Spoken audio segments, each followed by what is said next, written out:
Everyone, myself Vaibhav. In today's session of Market Movers, we are going to see the market's development leading to the FOMC announcement. So today's session you can say is basically counting down to the FOMC announcement as I am expecting most of the financial instruments to trade within a range and stay sideways till we see major move coming in after the FOMC's announcement and the press conference of Mr. Jerome Powell, the Fed president. If you consider the trading context for the day, we have got a lot of data in today's session. We got the CPI numbers for United Kingdom and then for Canada as well, and as expected, these inflation readings are on the lower side and not much to talk about. I think we will not go into the details of these numbers as we have already seen the market reaction to the CPI numbers. And then we got the retail sales numbers for the United States, and here this reading for the month of August was below expectations, and because of that we saw selling pressure mounting on the USD. USD JPY in particular has broken below crucial levels and now it is trading below 105 for first time in last 2 months, and also there is some selling pressure is being seen in the equities.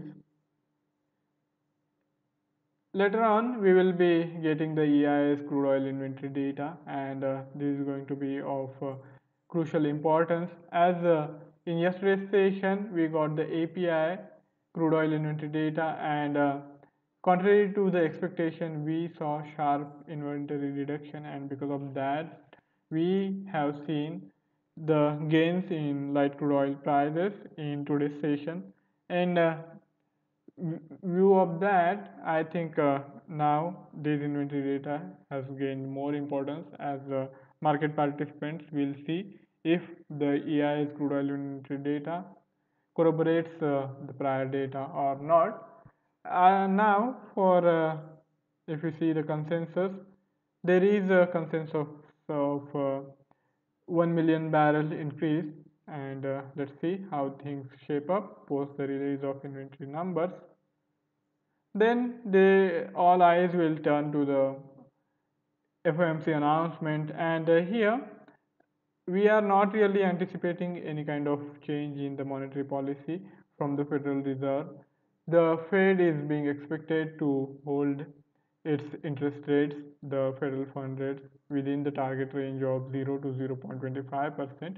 But what is of importance in today's meeting is the economic projections which are going to be released for the US economy, and this will set the tone, I think, for the next couple of sessions both for equities as well as the currencies and commodities. We can anticipate, or you can say we can expect big move to happen on either side depending on what kind of economic projections we get. Of course the data so far has not been actually rosy for the United States, so we will see some sort of adjustment taking place in the economic projections of the Fed since the prior release of June. Now let's shift our attention to the technical aspects. First we will consider the Nasdaq and then we will move on to the Euro USD. Let's start with the Nasdaq's technical outlook. This is the daily time frame chart, and Nasdaq has consolidated closer to the 11,000 zone for last couple of trading sessions, and now it seems that it has found some buying momentum closer to the 11,000 zone, and it is rising, and in just two sessions it has climbed back to 11,500. Now in today's session we are seeing some selling pressure on the higher side, and currently it is trading close to 11,400, but still I think we are seeing some sort of consolidation with the bias again shifting to the higher side, and I feel that we haven't really entered into the prolonged bearish phase. The underlying momentum is still pretty strongly on the bullish side, and after due consolidation, if today's FOMC announcement also support the momentum, then we can pretty much expect the Nasdaq to continue to trade higher, and in couple of days, or you can say even weeks, we might see it again inching back towards its all-time highs. But those levels even now are almost 10 percentage point away, but still the underlying momentum is not really bearish. So keeping that in mind, we will see if there are any emerging opportunities for us to trade in the Nasdaq. If you consider the lower time frame chart, so 4 hourly, here we have the regression curve which is steeply pointing on the downside, and also the price action is taking place in the bearish zone as the price is trading below this central pivot point of this month's pivot point series. But on the lower side we have this double bottom kind of formation, and the Nasdaq has been able to climb exactly close to this immediate swing high. So here we can consider that this first support of this month's pivot point series to be of high importance for us, and we can take this as a crucial marker while looking for the trading opportunities in today's or maybe next couple of sessions. So I feel now that we have seen consolidation for more than a week, if and unless there is a break below 11,300 zone, or you can say this below this first support of this month's pivot point series, we should keep the bias on the upside, and it will be more profitable if we continue to look for buy trades. But of course we will have to optimize our stop losses and the targets and make sure that we don't really lose too much money in case we happen to be wrong. And for that I feel we should use these hourly charts where we are seeing this range being formed between 10,950 to 11,550. So this 500 to 600 points range has been formed, and even in today's session we are seeing again a correction happening closer to this prior swing high area. And as I said while talking about the 4 hourly chart, here I feel this 100 SMA zone, which is pretty close to the 11,300, can be utilized as our immediate support zone on the lower side. And as long as the price action is taking place above or in vicinity of these 100 SMA, I feel we have strong chance of seeing the Nasdaq consolidating and again moving on the higher side. But as is now well known, today is the Fed's announcement day, and because of that we can expect sharp moves to happen.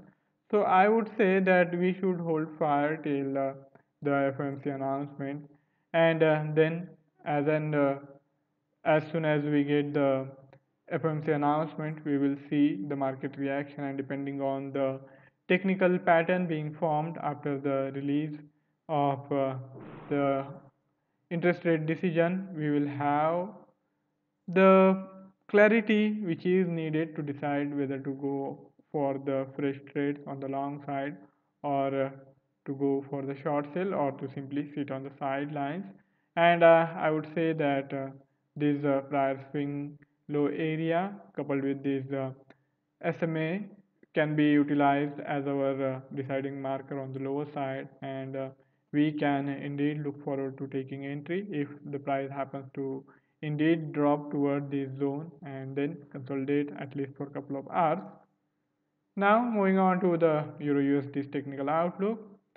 This is the daily time frame chart, and Euro USD has been consolidating in a range for last couple of sessions.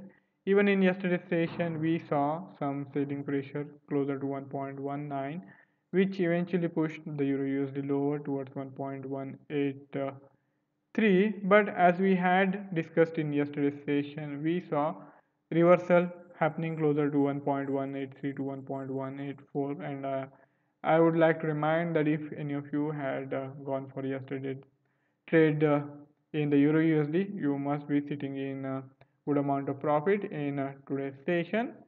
Now, not much has changed in the technical perspective, but as I would like to remind today is the FOMC announcement day, and because of that, we will see large move happening in the USD.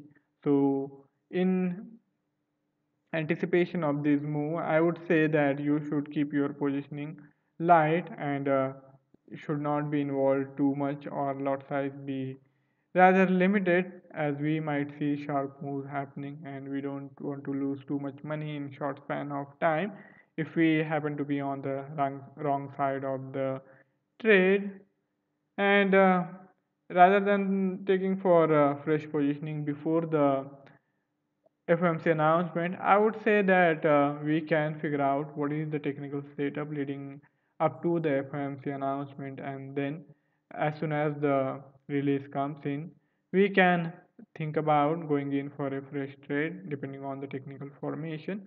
So here, so far, we have seen this central pivot point of this one pivot point series acting as resistance zone for the Euro USD move higher.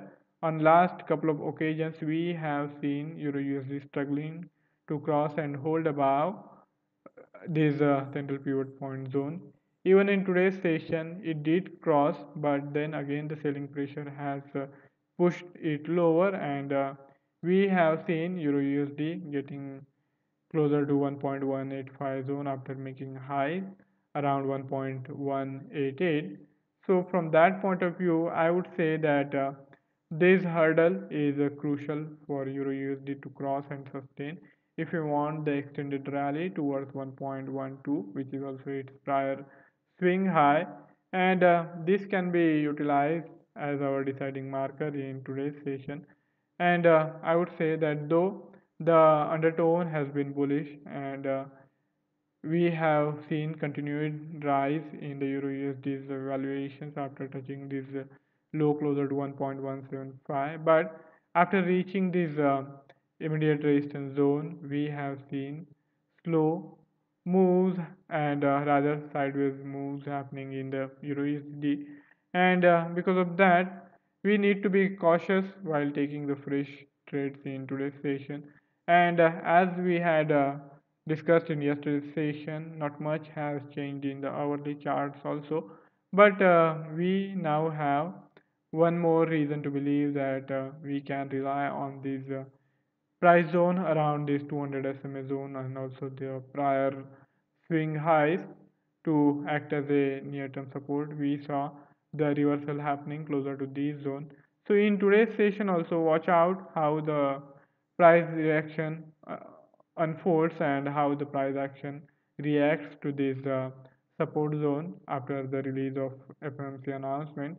And depending on the formation, if we see some support coming in on the lower side and if we see again a reversal happening and a move towards higher side, then I think we would be in a good position to go for long trades in the Euro USD with the anticipation of a break above this immediate swing high which is there around 1.19. So we can expect then the rally to continue towards 1.20 in coming days. So from that point of view, I would say that keep an eye on these important levels closer to 1.182 to 1.183, and if we don't really see a break below this level, then pretty much I would expect the Euro USD to climb on the higher side and get to the target zone which we have been talking about for many sessions now. So that's it from my side for today's session. If any of you have any query or any idea to share, you can write it in the comment section and I would be more than happy to take the discussion forward. Before I sign off, I would also like to remind of the risk associated with trading in the financial instrument and one should be careful while using the information provided. Have a fabulous day ahead. See you tomorrow. Goodbye.